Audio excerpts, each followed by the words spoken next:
Il était une fois une jeune fille nommée Emma, qui vivait dans une vieille maison isolée en bordure de la ville. Elle aimait l'isolement de sa vie à la campagne, mais elle ne pouvait s'empêcher de se sentir observée. Elle avait l'impression que quelque chose ou quelqu'un la surveillait en permanence, même lorsqu'elle était seule à la maison.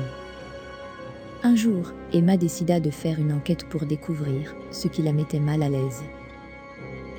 Elle commença par explorer la maison de fond en comble, mais elle ne trouva rien d'étrange.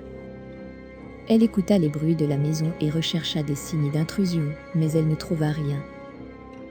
Elle pensa qu'elle était peut-être simplement paranoïa. Cependant, ses craintes augmentèrent lorsqu'elle commença à entendre des bruits étranges pendant la nuit.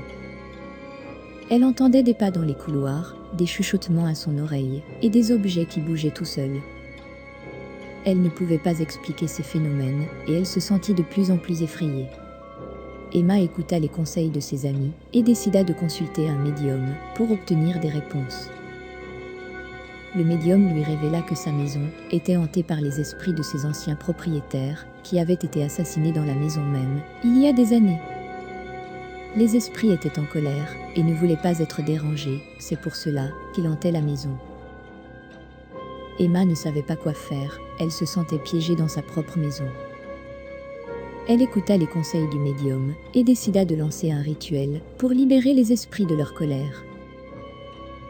Elle rassembla des herbes, des bougies et des encens, et elle récita des incantations anciennes pour libérer les esprits.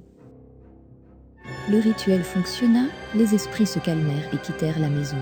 Emma put enfin vivre en paix dans sa maison isolée, et elle apprit à apprécier l'isolement de la vie à la campagne. Elle ne pouvait s'empêcher de se sentir reconnaissante envers les esprits qui lui avaient permis de trouver la paix intérieure. Cependant, Emma ne pouvait pas oublier les événements étranges qui s'étaient produits dans sa maison.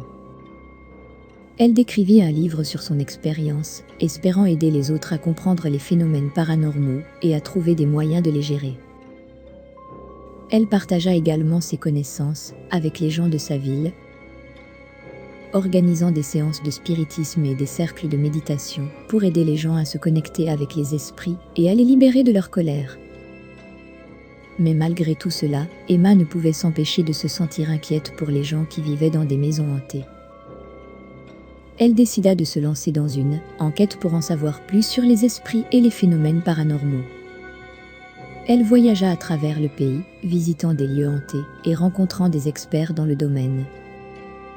Elle découvrit que les esprits étaient souvent liés à des événements tragiques ou à des traumatismes, et qu'ils étaient souvent en colère ou perturbés. Elle apprit également que les rituels et les pratiques spirituelles pouvaient aider à libérer les esprits et à les guider vers l'au-delà. Emma décida de partager ses découvertes avec le monde en écrivant un livre sur ses expériences et ses recherches. Elle espérait que cela aiderait les gens à comprendre et à gérer les phénomènes paranormaux et à libérer les esprits de leur colère pour qu'ils puissent trouver la paix. Emma a continué à voyager et à étudier les esprits et les phénomènes paranormaux tout au long de sa vie. Elle est devenue une experte reconnue dans le domaine, et son livre a aidé des milliers de personnes à comprendre et à gérer les phénomènes paranormaux dans leur propre vie. Elle a également contribué à éduquer les gens à respecter les esprits et à les aider à trouver. Merci d'avoir écouté cette histoire.